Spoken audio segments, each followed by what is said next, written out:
So hello guys, నిన్న నుంచి వినే ఉంటారు గల్ఫ్ ఆఫ్ ఒమాన్ లో ఎంటీ మ్యారీబ్యాగ్స్ మీద అటాక్ జరిగింది. 24 members of Indian crew on board లో ఉన్నారు. అసలు ఏం జరిగింది ఏంటి అంటే, ఎంటీ మ్యారీబ్యాగ్స్ అనే షిప్ గల్ఫ్ ఆఫ్ ఒమాన్ నుంచి వస్తుంది, ఖాళీగానే ఉంది. అందులో 24 members of Indian crew on board అయి ఉన్నారు. యూఎస్ మిలిటరీ వాళ్ళు సిగ్నల్స్ ఇచ్చి షిప్ ని స్టాప్ చేయమన్న తర్వాత షిప్ మూవ్ అవడం చూసి యూఎస్ మిసైల్ ఎంటీ మ్యారీబ్యాగ్స్ మీద వేశారు. అయితే షిప్ లో నుంచి వచ్చిన రికార్డింగ్ మనం అందరం విన్నాము. Tanker Marivax, this is motor tanker Marivax.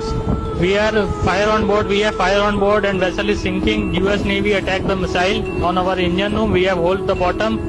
We have fire on board. Please help. This is motor tanker Marimax. You can see our last position recorded in our AIS. That is our position. లోపల power పోయింది.